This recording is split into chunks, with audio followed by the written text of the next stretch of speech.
يومكم جميل. عشان نشتغل في صيانة الجوال نحتاج مجموعة من الأدوات. أولها أدوات السلامة، ومنها أنتي ستاتيك مات، وهي عبارة عن بساط يستخدم في مساحة الصيانة، وفائدتها تفرغ الطاقة الساكنة من جسمنا. ويجي معاها سوارة نربط فيها باليد، والطرف الثاني نشبكه في البساط. وبعد يجي معاها هذا السلك اللي يوصل بين البساط والطاولة. وثاني أداة من أدوات السلامة هي النظارة، ونستخدمها لحماية عيوننا، وخاصة في حالة إصلاح الشاشات المكسورة خوفاً عليها من تطاير بعض القطع أثناء الصيانة. وثالث شيء نحتاج القفازات، خصوصاً عند استخدام الأدوات الحرارية في الصيانة. ومن الضروري جداً يكون عندنا إسعافات أولية في ساحة العمل. ثاني مجموعة نحتاجها هي أدوات الخاصة لصيانة السوفت وير. نحتاج كمبيوتر، ولصيانة السوفت وير للآيفون نحتاج لايتنج USB وبرنامج آيتونز اللي يكون موجود بالكمبيوتر. ولصيانة السوفت وير الخاص بالجالكسي نحتاج مايكرو USB وبرنامج سمارت سويتش بالكمبيوتر، وأيضاً برنامج أودين. ولا ننسى أن نكون متصلين بالإنترنت أثناء صيانة السوفت وير للأجهزة. وثالث مجموعة من الأدوات هي الأدوات المهمة لفك الأجهزة، وهنا راح نعرض لكم الأدوات المستخدمة ونعطي لكم أكثر من خيار حسب توفرها في السوق. لفك الأجهزة نحتاج مفكات، أحياناً تكون على هذا الشكل وأحياناً تجي بهذا الشكل.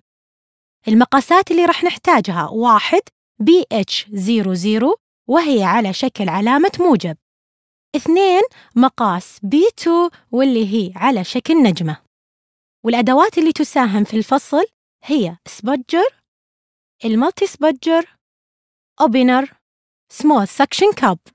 ومن الأشياء اللي نحتاجها عشان نشيل قطع الجوال هي الملقاط، ويجي على شكلين اللي هو ملقاط راسه معكوف وملقاط راسه مستقيم. والمواد اللاصقة اللي نحتاجها في صيانة الجوال: صمغ، شريط لاصق بوجهين، ولازم يكون عندنا مقص ومشرط.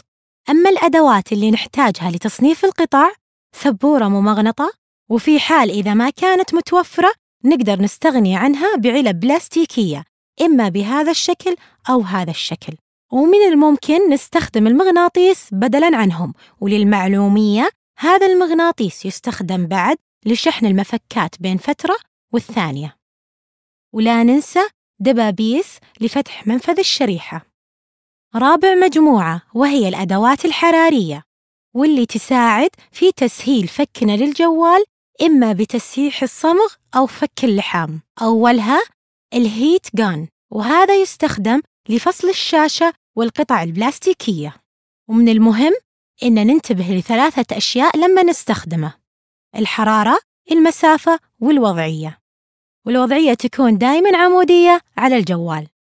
ثاني أداة حرارية نحتاجها هي الآي أوبنر أو الكمادة، وتستخدم لفك الشاشات فقط، ولازم ننتبه إنه ما نسخنها في الميكروويف أكثر من 30 ثانية، ولازم نحط في بالنا إن مدة بين كل تسخينة والثانية مو أقل من 2 دقيقة. ثالث أداة حرارية هي الهيت إير، وهي عبارة عن آلة تساعدنا في فك الشاشات والقطع البلاستيكية والحديدية في الجهاز.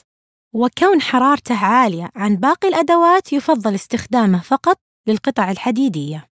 وزي ما أنتم شايفين في جزئين من أدوات التحكم في الجهاز. لما نبي نستخدمه أول خطوة نضغط على زر التشغيل، وبعدها نضغط على هذا الزر ونضبط قوة الهواء ونخليه ما بين 2.5 إلى 3، وبعد نضبط قوة الحرارة ما بين 2.5 إلى 3.5. ومن المهم ننتبه لما نخلص من استخدامه نطفي جزء الحرارة بضغط هذا الزر وننتظر لحد ما يختفي الصوت. وإذا اختفى الصوت تماماً نقدر نضغط على زر الأوف. بهذه الخطوات نقلل نسبة تلف هذا الجهاز. كل الأدوات الحرارية من الضروري لما نستخدمها نوزع الحرارة على الجوال. آخر مجموعة من الأدوات وهي أدوات التنظيف. نحتاج بخاخ وقطعة قماش عشان ننظف فيها أسطح الأجهزة، ونحتاج فرشة ومنفاخ هواء عشان نبعد الأتربة الموجودة داخل الجهاز، وبعد مسحة طبية عشان نبعد فيها زوائد الصمغ. تعرفنا في هذا الفيديو على أهم الأدوات المطلوبة لصيانة الجوال.